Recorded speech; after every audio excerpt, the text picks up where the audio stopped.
To the voice of విశాన్. First time కనుక మన ఛానల్ని చూస్తుంటే please like, do, share and subscribe. ఇవాళ వీడియోలో ఫస్ట్ ట్రైమిస్టర్ కోసం మాట్లాడుతున్నాను. ప్రెగ్నెన్సీ సిరీస్లో ఎపిసోడ్ 1 స్టార్ట్ అయిపోతుంది.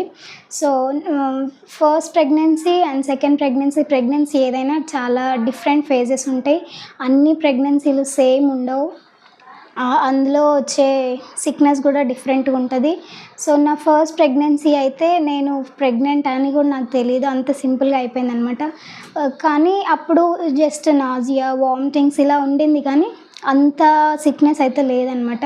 చాలా హెల్తీగా ఉన్నా నేను, అండ్ నా హెల్త్ కూడా మంచిగా ఉంది. ఫస్ట్ ప్రెగ్నెన్సీ అన్నది అందరికీ కూడా లైట్గా మంచిగా స్మూత్గా వెళ్ళిపోతుంది. బట్ సెకండ్ ప్రెగ్నెన్సీలో ఆల్రెడీ మనం కన్సీవ్ అయ్యి, ప్రెగ్నెంట్ అయ్యి, డెలివరీ అయ్యి చాలా ప్రీటర్మ్, పోస్టర్మ్ డిప్రెషన్స్ అవన్నీ ఫేస్ చేస్తాం. కాబట్టి ఈ సెకండ్ ప్రెగ్నెన్సీ అయితే చాలా స్ట్రగుల్సే ఉంటాయి. సో నా స్ట్రగుల్స్ ఏంటంటే, నాకు బిఫోర్ 14 days ముందే చాలా body pains, back pain, stomach pain, fever, headache ఇట్లా అన్నీ ఒకేసారి వచ్చేసినాయి అనమాట. ఒక 1 week అలా సఫర్ అవుతూనే ఉన్నాను. బట్ స్టిల్ వెయిట్ చేద్దాము, నేను ఆల్రెడీ వర్క్ చేస్తున్నా కాబట్టి ఎక్కువ కూర్చోవడం వల్ల వచ్చిందేమో బ్యాక్ పెయిన్ అనుకొని లైట్ తీసుకున్నా. బట్ నాకు అనిపిస్తుంది అనమాట, సో మేబీ ఐ కన్సీవ్డ్ ఏమో అని అనిపించింది. సో 1 fine day హాస్పిటల్కి వెళ్ళి డాక్టర్ దగ్గరికి వెళ్ళి చెక్ చేయించుకున్నాము. ఫీవర్ 101 ఉంది అండ్ బీపీ కూడా నార్మలే ఉండింది. కాకపోతే ఆయన పెయిన్ కిల్లర్స్ అలాంటి టాబ్లెట్స్ యూజ్ చేసి ఇచ్చారు. సో అప్పుడు ఏంటంటే నేను డాక్టర్తో చెప్పాను అనమాట, so doctor maybe I conceived, so I want to test once అని చెప్తే, సో పర్లేదండి ఫస్ట్ అయితే టెస్ట్ చేసుకున్నాకనే టాబ్లెట్స్ యూజ్ చేయండి అన్నారు. దట్ మార్నింగ్ ఇంకా టెస్ట్ చేసుకుంటుంటే ఒక భయం అనమాట, మళ్ళీ కన్సీవ్ అయ్యానా లేదా అని. ఫైనల్గా అయితే ఒక చిన్న faint line, light pink line వచ్చిందనమాట. సో నేను ఇక్కడ స్క్రీన్లో యాడ్ చేశాను. అలా వచ్చినా కూడా మనం ప్రెగ్నెన్సీనే. కాకపోతే ఏంటంటే మనకు ఒక పీరియడ్ మిస్ అయితే మనం ప్రెగ్నెన్సీనా కాదా అనుకొని కన్ఫర్మ్ చేసుకోవచ్చు. కానీ ఇక్కడ ఏంటి, పీరియడ్ ఇంకా 15 days ఉంది, అప్పుడే ఫెయింట్ లైన్ వచ్చింది. సో నేను ఇంకా ప్రెగ్నెంటా కాదా అని చాలా టెన్షన్, భయం అన్నీ ఉన్నాయన్నమాట. ఒకవేళ కాకపోతే ఏంటి, అయితేనేమో హ్యాపీని, కాకపోతే ఏంటి అని చాలా భయం అలా అనిపించింది. సో 15 days ఎలా ఉందంటే నాకైతే చాలా టెన్షన్గా, ఎప్పుడు చెక్ చేసుకుంటానా, ఎప్పుడు కన్ఫర్మ్ అవుతుందా అన్నట్టు అనిపించింది అనమాట. ఫైనల్గా నా పీరియడ్ డేట్ వచ్చినప్పుడు నాకు అసలు నిద్ర కూడా పట్ల, ఎప్పుడు చెక్ చేసుకోవాలి అన్నట్లు ఉంది. ఎర్లీ మార్నింగ్ 3 o'clock లేచి అప్పుడు చెక్ చేసుకుంటే డార్క్ పింక్ లైన్ వచ్చింది. ఇంకా అప్పుడు అమ్మయ్య, thank you so much lord అని, బై గాడ్స్ గ్రేస్ నా సెకండ్ ప్రెగ్నెన్సీ కన్ఫర్మ్ అయ్యింది. సో ఇది మాకు ప్లాన్డ్ ప్రెగ్నెన్సీనే. నేను ఒక సాఫ్ట్వేర్ ఇంజనీర్ అయినా కూడా వర్క్ ఫ్రమ్ హోమ్ చేస్తున్నాను. ఆల్రెడీ ఇప్పటికీ నేను 3.5 years చేశాను. నా ఫస్ట్ ప్రెగ్నెన్సీ తర్వాత సెకండ్ ప్రెగ్నెన్సీ ఎక్కువ లేట్ తీసుకోకుండా 4-5 years అట్లా గ్యాప్ కాకుండా జస్ట్ 2 yearsలోనే ప్లాన్ చేసుకోవాలి అనుకున్నాను అనమాట. సో కరెంట్లీ మా బాబుకి 2 కంప్లీట్ అయ్యి 3 రన్నింగ్ అనమాట. ఏంటంటే నేను ఆలోచించేది, వర్క్ ఫ్రమ్ హోమ్ చేస్తూ కూడా పిల్లల్ని మేనేజ్ చేసుకోవచ్చు అనే ఒక థాట్. ఖాళీగా అయితే నేను ఉండలేను కాబట్టి పిల్లల్ని మేనేజ్ చేసుకోవచ్చు, వర్క్ ఫ్రమ్ హోమ్. ఇది మళ్ళీ ఒక 1 year అలా కంటిన్యూ అయినా కూడా ఒక 4 years ఇలా వెళ్ళిపోతుంది.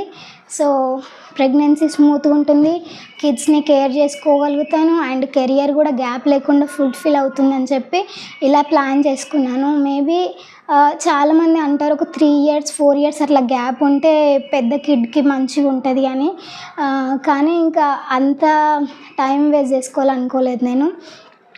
సో నా సెకండ్ ప్రెగ్నెన్సీ కూడా తొందరనే ప్లాన్ చేసుకొని బై గాడ్స్ గ్రేస్ అది తొందర కన్ఫర్మ్ అయ్యింది. కాకపోతే చాలా సిక్నెస్ అనమాట.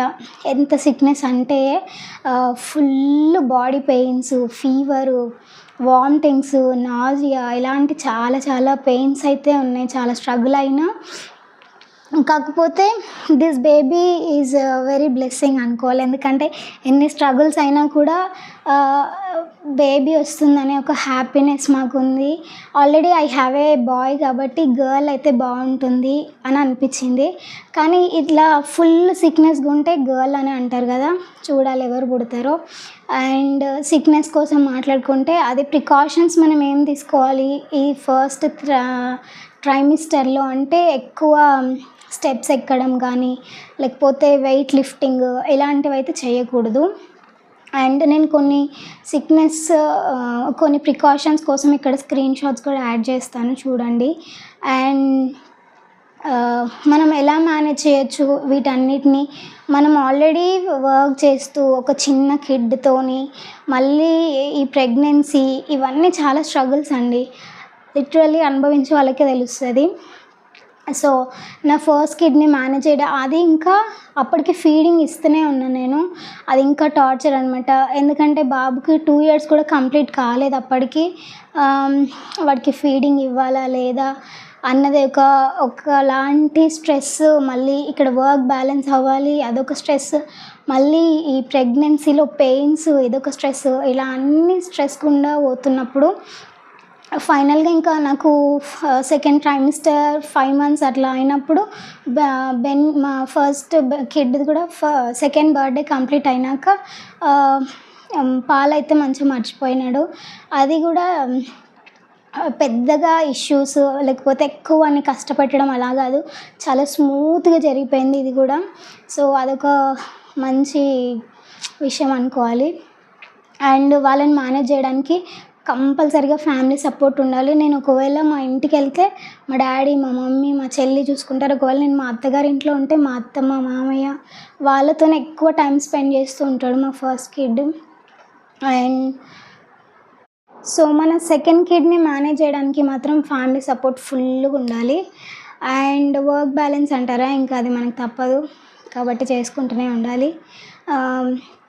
ఇంకో విషయం ఏంటంటే ట్రావెలింగ్ అండి చాలా ఇంపార్టెంట్.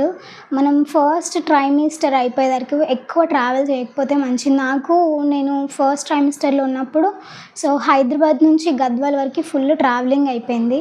సో అప్పుడు severe stomach pain, 2 days bed నుంచి లేవలేదనమాట. అంత స్టమక్ పెయిన్ ఎందుకో తెలియదు. మేబీ నాకు చాలా భయం వేసింది అసలు ప్రెగ్నెన్సీ ఉందా పోయిందా అని. అంత పెయిన్ అనమాట. ఆ పెయిన్ కూడా చాలా సివియర్గా అయిందండి. ఇమ్మీడియట్గా హాస్పిటల్లో జాయిన్ అయ్యి madam baby is fine or not అని స్కానింగ్స్ అన్నీ తీయించుకున్నాక బేబీ ఈజ్ ఫైన్ అమ్మ, ఏం కాదు, అది ట్రావెలింగ్ వల్ల వచ్చింది అన్నారు. Thank God. అలాంటి ప్రాబ్లమ్స్ ఉంటాయి కాబట్టి ట్రావెలింగ్ చేయకపోవడం మంచిది ఫస్ట్ ట్రైమిస్టర్లో. సో మనకి ఫస్ట్ ట్రైమిస్టర్లో ఫుడ్ కూడా చాలా ఇంపార్టెంట్ అండి. లైక్ ఫోలిక్ ఎక్కువ తీసుకోవాలి. మనం కన్సీవ్ అయినప్పటి నుండి మనకి ఆల్రెడీ ఫోలిక్ టాబ్లెట్స్ ఇస్తారు, కానీ ఫుడ్ నుండి కూడా ఫోలిక్ తీసుకోవడం చాలా ఇంపార్టెంట్. లైక్ కివి తినడము, బెండకాయ తినడము, అండ్ ఫ్రూట్స్, ఇంకా వెజిటేబుల్స్, ఆకుకూరలు, తోటకూర ఎక్కువ తినాలి. ఇలాంటివన్నీ తింటే స్పినాచ్ తినాలి. సో ఫోలిక్ మంచిగా వెళ్తుందనమాట. ఫస్ట్ ట్రైమిస్టర్లో ఫోలిక్ అనేది చాలా ఇంపార్టెంట్. అండ్ ఐరన్ టాబ్లెట్స్ ఇవన్నీ ఇస్తారు, కానీ మనము ఫుడ్ నుంచి కూడా తీసుకోవడం చాలా ఇంపార్టెంట్ అనమాట. సో డ్రింకింగ్ వాటర్ ఎక్కువ తాగాలి, వాకింగ్ ఫుల్ చేయాలి. ఇంకా మన బాడీ ఎంత మనకు సపోర్ట్ చేయకపోయినా ఎక్సర్సైజ్ చేసుకోవడం చాలా బెటర్ అనమాట. దానివల్ల ఏంటంటే మనకు కొంచెం లేజినెస్ కాకుండా యాక్టివ్గా ఉండగలుగుతాం. ఇవ్వండి ప్రికాషన్స్ అయితే. సో వీడియో మీకు చాలా హెల్ప్ అయింది అనుకుంటున్నాను. ఒకవేళ మీకు హెల్ప్ అయితే please like, do, share and subscribe. Thank you so much for watching this video. Love you all. Bye.